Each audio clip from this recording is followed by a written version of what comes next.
جۆری سێمی کتابەت پێوترێ الكتابة الحولية، نووسینی ساڵانە. هەموو ساڵێ الله جل جلاله لەسەر عەبدەکانی نووسینی هەیە دیسان. ئەویش لە شەوێکە پێوترێ شەوی لەیلەة القەدر، وەکو چۆن الله جل جلاله فەرمێ إنا أنزلناه في ليلة مباركة إنا كنا منذرين فيها يفرق كل أمر حكيم.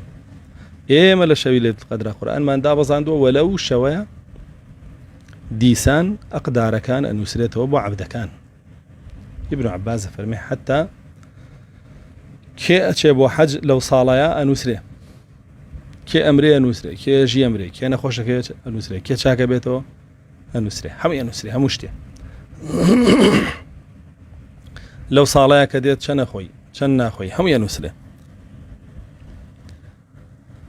و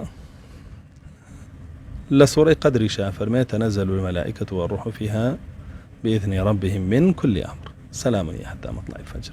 هلو شوية ملائكة كان لقل جبريل ضابز نسر زوي وهم بابة كاني سرزوية نسرته وكو كتابتي صالانة.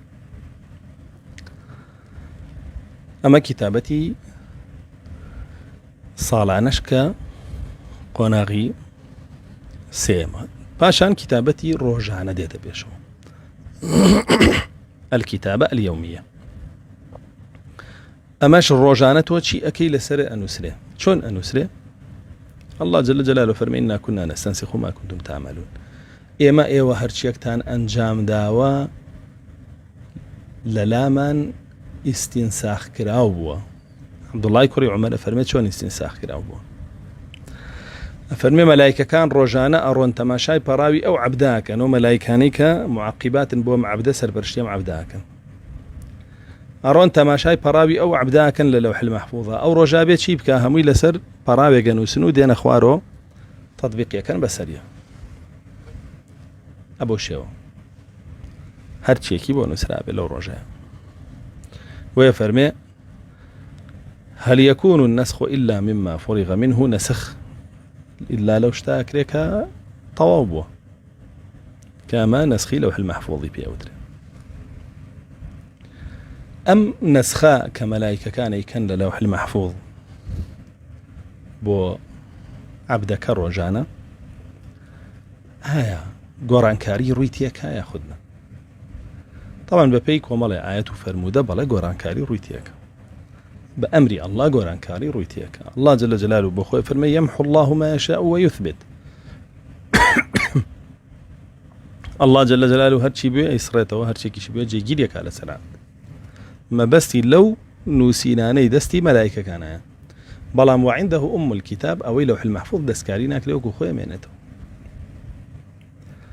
أيام نوسينو أم جيجير كردنانا بهوي تشيوية الله جل جلاله لا يتك فرمي وأن اعبدوا ربكم واتقوه وأطيعون يغفر لكم ذنوبكم ويؤخركم إلى أجل مسمى.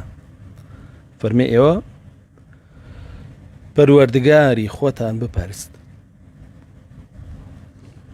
وتقواي بكانوا جورايالي بكان أوليتان خوش به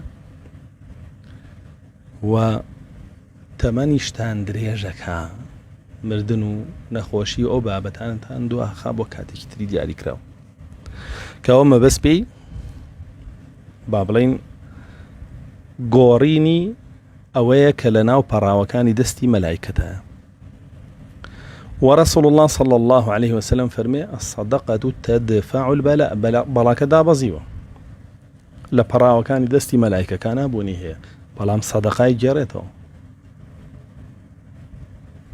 خير وشاكاي جرته لا يرد البلاء إلا الدعاء دعاء كردن بلا جرته بلا كدا بزيل دستي صحف كاني دستي ملائكة دعاء كاي جرته الله جل جلاله لستي لابا.